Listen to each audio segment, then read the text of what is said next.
بسم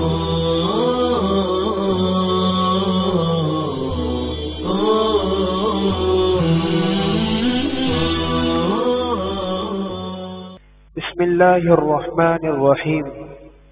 قرآن کریم کی تلاوت کے آداب۔ قرآن کریم نور ہے، اس کے ذریعے راہ نجات تلاش کی جاتی ہے، اس میں شفا ہے، اس سے روحانی و جسمانی امراض سے نجات ملتی ہے، اس کے عجائبات و غرائب کی کوئی انتہا ہے نہ اس کے فوائد کی کوئی حد۔ یہ وہ کتاب ہے جس نے اولین و آخرین جن و انس کو ہدایت کی راہ دکھلائی۔ جن لوگوں نے اس سے اعراض کیا اور اس سے لو لگائے بغیر راہ رو بنے، وہ راہیاب نہ ہو سکے، انہیں منزل نہ ملی، اور جنہوں نے اس کتاب پر اعتماد کیا وہی راہیاب ہوئے۔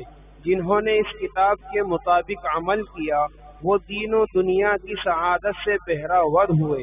یہ خصوصیات اس لیے بھی ہیں کہ یہ کتاب محفوظ کتاب ہے، اس کی حفاظت کے مختلف اسباب ہیں، ایک سبب تلاوت کی کثرت بھی ہے۔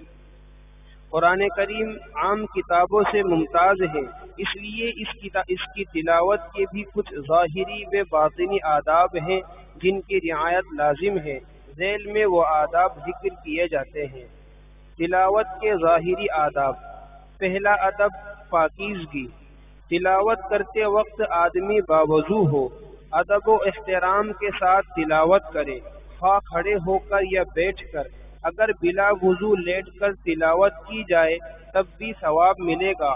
قرآن کریم میں ارشاد ہے الذین یذکرون اللہ قیاما وقعودا وعلی جنوبہم ویتفکرون فی خلق السماوات والارض۔ جو لوگ کھڑے اور بیٹھے اور لیٹے ہر حال میں اللہ کو یاد کرتے ہیں اور آسمان و زمین کی پیدائش میں غور کرتے ہیں۔ البتہ افضل یہ ہے کہ بیٹھ کر قبلہ رخ ہو کر باوضو ہونے کی حالت میں تلاوت کی جائے۔ چار زانو ہو کر بیٹھنے اور تکیہ لگانے سے اجتناب کرے۔ دوسرا ادب پڑھنے کی مقدار۔ قرأت کے سلسلے میں لوگوں کی عادتیں جدا جدا ہیں۔ مقدار کے سلسلے میں حضرت صلی اللہ علیہ وسلم کے اس ارشاد گرامی سے بھی رہنمائی ملتی ہے لا یفقہ من قرأ القرآن فی اقل من 3۔ ترجمہ: جس شخص نے 3 دن سے کم میں قرآن ختم کیا اس نے سمجھا نہیں۔ وجہ یہ ہے کہ اس سے کم مدت میں ختم قرآن کرنے سے تلاوت کا حق ادا نہیں ہوتا۔ ایک روایت میں ہے کہ نبی کریم صلی اللہ علیہ وسلم نے حضرت عبداللہ بن عمر رضی اللہ عنہما سے فرمایا کہ 7 دن میں ختم قرآن کیا کرو۔ اس سے معلوم ہوا کہ معتدل درجہ یہ ہے کہ ہفتے میں 1 ختم ہو، اس سے زیادہ یہ ہے کہ ہفتے میں 2 ختم کیے جائیں۔ اس طرح تقریباً 3 دن میں ختم ہوگا۔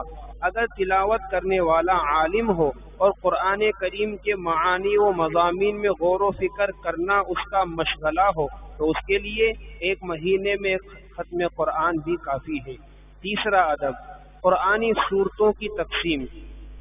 جو شخص ہفتے میں ختم قرآن کرے اسے قرآنی صورتوں کو 7 منزلوں میں تقسیم کر لینا چاہیے۔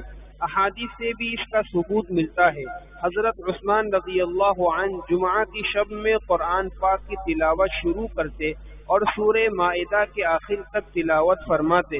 ہفتے کی شب میں سورہ انعام سے سورہ ہود تک، اتوار کی شب میں سورہ یوسف سے سورہ مریم تک، پیر کی شب میں سورہ طٰہٰ سے سورہ قصص تک، منگل کی شب میں سورہ عنکبوت سے سورہ صاد تک، بدھ کی شب میں سورہ زمر سے سورہ رحمان تک، اور جمعرات کی شب یعنی شب جمعہ میں سورہ واقعہ سے آخر تک تلاوت فرماتے۔